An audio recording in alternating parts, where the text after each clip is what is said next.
اعوذ باللہ من الشیطان الرجیم بسم اللہ الرحمن الرحیم الحمدللہ رب العالمین۔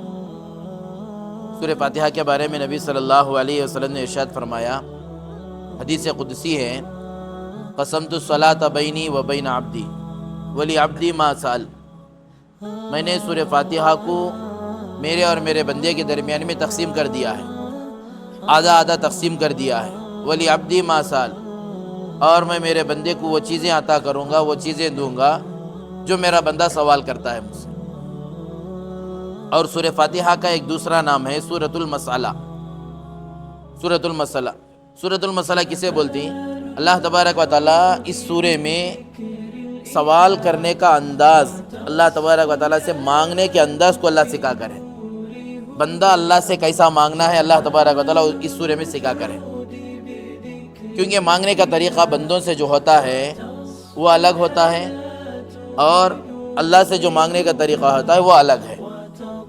آج ہم دنیاوی اعتبار سے اگر کسی چیز کو مانگنا چاہیں تو سامنے والا اگر دینے کے لیے تیار بھی نہ ہو، تیار بھی نہیں ہے، لیکن وہ چیز آسانی سے لے لیتے ہیں، حالانکہ سامنے والے کا بالکل ارادہ بھی نہیں ہے بھئی اسے میں دینا، یہ چیز میں دینا، یہ چیز میں اسے دوں، 10 روپے یا 100 روپے یا 1000 روپے، بالکل ارادہ نہیں ہے، لیکن ہمارے مانگنے کے انداز، ہمارے مانگنے کے طریقے سے سامنے والا مجبور ہو جاتا ہے دینے کے لیے، وہ خود بخود وہ چیز اٹھا کر دے دیتا ہے۔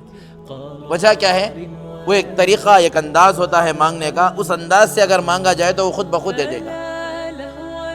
اللہ تبارک و تعالیٰ وہ انداز سکھا رہے ہیں بندوں کو، اے میرے بندو جب میرے سے مانگنا ہے تو اس انداز سے مانگو، میں بھی دینے کے لیے تیار ہوں۔ تو انداز کیا ہے؟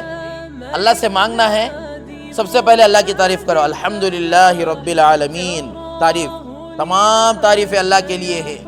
الرحمن الرحیم، تعریف۔ مالک یوم الدین، تعریف۔ یہ 3 آیتوں میں تعریف اللہ کی، الحمدللہ رب العالمین، الرحمن الرحیم، مالک یوم الدین، خوب اللہ کی تعریف۔ اللہ پوری تعریفیں تیرے لیے، پوری تعریفیں تیرے لیے، تعریف کے لائق ہی تو ہی ہے، تیرے علاوہ کوئی نہیں ہے، تعریف ہے تو تیری، تیرے علاوہ کسی کی اور کی تعریف نہیں ہے، تمام تعریفیں تیرے ہی لیے ہیں، الرحمن الرحیم، مالک یوم الدین۔ اب یہ 3 آیتوں کے بعد اب یہ تعلق اللہ سے جوڑ رہی ہے ہمیں، ایاک نعبد و ایاک نستعین، اے اللہ میرا اور آپ کا تعلق جو ہے، ہم آپ ہی کی عبادت کریں گے، اللہ میں عبادت کروں گا تو میں آپ ہی کی عبادت کروں گا، آپ کے علاوہ کسی اور کی عبادت نہیں کروں گا۔ و ایاک نستعین، دوسرا تعلق بھی جوڑے، اے اللہ میں آپ ہی سے مدد مانگوں گا، آپ کے علاوہ کسی اور سے مدد نہیں مانگوں گا۔ تعریف ہوئی، تعلق جوڑے، اب اللہ تبارک و تعالیٰ سے تعلق جڑ گیا، اب مانگنا کیا ہے اللہ تبارک و تعالیٰ وہ بھی سکھا دیے، اے میرے بندے میری تعریف بھی آپ نے کر دی، تعریف کے بعد تمہارا اور میرا تعلق بھی بیان ہو گیا، تعلق بھی جب بیان ہو گیا تو اب مجھ سے مانگنا یہ ہے، اہدنا الصراط المستقیم، اے اللہ مجھے سیدھے راستے کی ہدایت دے، سیدھے راستے کی رہبری کر، سیدھے راستے کی ہدایت دے۔ اب یہ اللہ تبارک و تعالیٰ سکھا رہا ہے یہ سورہ فاتحہ میں۔ اب ہم گزشتہ یہ بات ہوئی تھی الحمد، حمد کسے بولتی ہیں، اس کے اوپر بات چل رہی تھی۔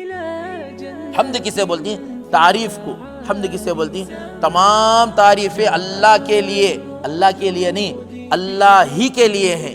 کس کے لیے ہیں؟ اللہ ہی کے لیے ہیں، تمام تعریفیں اللہ ہی کے لیے ہیں۔ ایک ہوتا ہے حمد، حمد کا تو تعریف، ایک ہوتا ہے شکر، شکر۔ شکر کسے بولتی ہے؟ حمد اور شکر میں فرق کیا ہے؟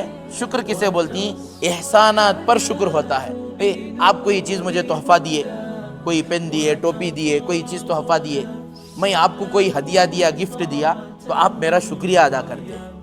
اور حمد کب ہوتی ہے، تعریف کب ہوتی ہے؟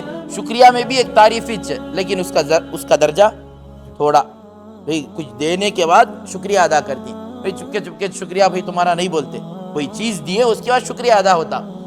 لیکن حمد میں بھی تعریف، شکریہ میں بھی تعریف، حمد میں بھی تعریف۔ اور حمد کسے بولتے ہیں؟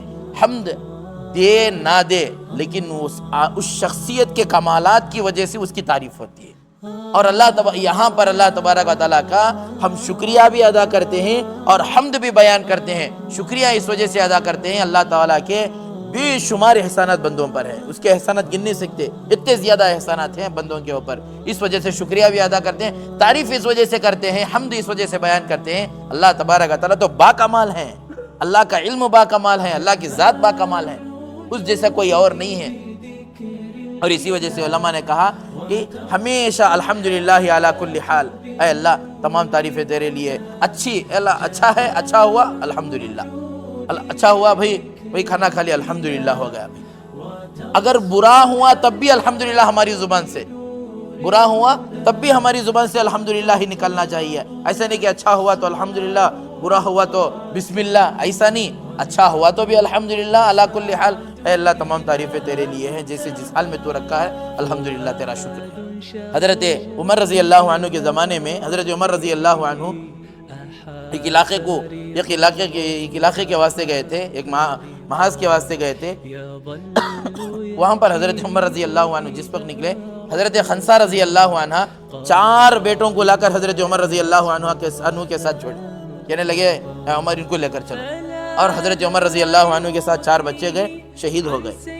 تو حضرت خنسا رضی اللہ عنہ نے کہا الحمدللہ فضلنی علی شہادت ابنائی، اے اللہ میرے 4 بیٹے شہید ہو گئے، اے اللہ میں تیرا شکر گزار ہوں، میں شکریہ ادا کرتی ہوں، میں تیری تعریف کرتی ہوں، میرے 4 بچے شہید ہو گئے۔ معلوم ہوا کہ ہم کو کوئی نقصان پہنچا تو بھی اللہ کی تعریف، نفع پہنچا تو بھی اللہ کی تعریف۔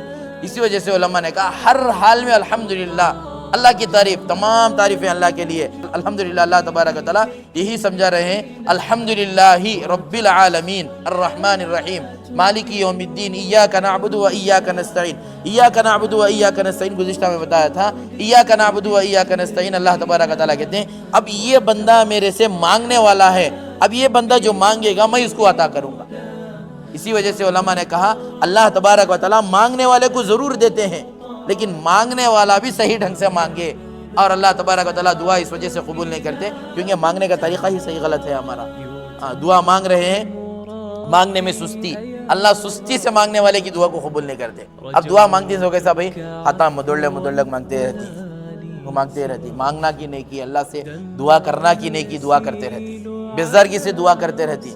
اب اللہ سے جب مانگ رہی ہیں بیزارگی نہیں رہنا اور دل جمعی سے مانگتے رہنا اور اللہ کو حاضر و ناظر جان کر مانگتے رہنا، یہ جب چیزاں نہیں رہتے تو اللہ تبارک و تعالیٰ ہماری دعا بھی قبول نہیں کرتے۔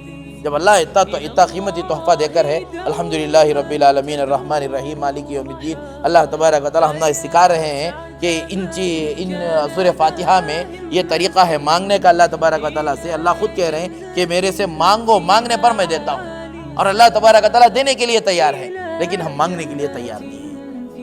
اسی وجہ سے اگر تعریف کرنا ہے ہمیشہ اللہ تبارک و تعالیٰ کی تعریف، الحمدللہ رب العالمین، اور قابل تعریف اور تمام تعریفوں کے قابل اللہ ہی ہے، اللہ کے علاوہ کوئی نہیں ہے، اللہ کے علاوہ نبی صلی اللہ علیہ وسلم کی ذات ہے، انبیاء کی ذات ہے۔ تو الحمدللہ رب العالمین ہم اتنا سمجھے، الحمد کسے کہتے ہیں؟ تعریف کو، اور تعریف صرف اللہ تبارک و تعالیٰ کی تعریف اور اللہ کے علاوہ کسی اور کی تعریف نہیں، اور جتنی تعریف دنیا میں ہو رہی ہے یہ سب کی سب جھوٹی ہے، کسی اور مقصد سے تعریف ہو رہی ہے، بغیر مقصد کی جو تعریف ہوگی وہ اللہ تبارک و تعالیٰ کی۔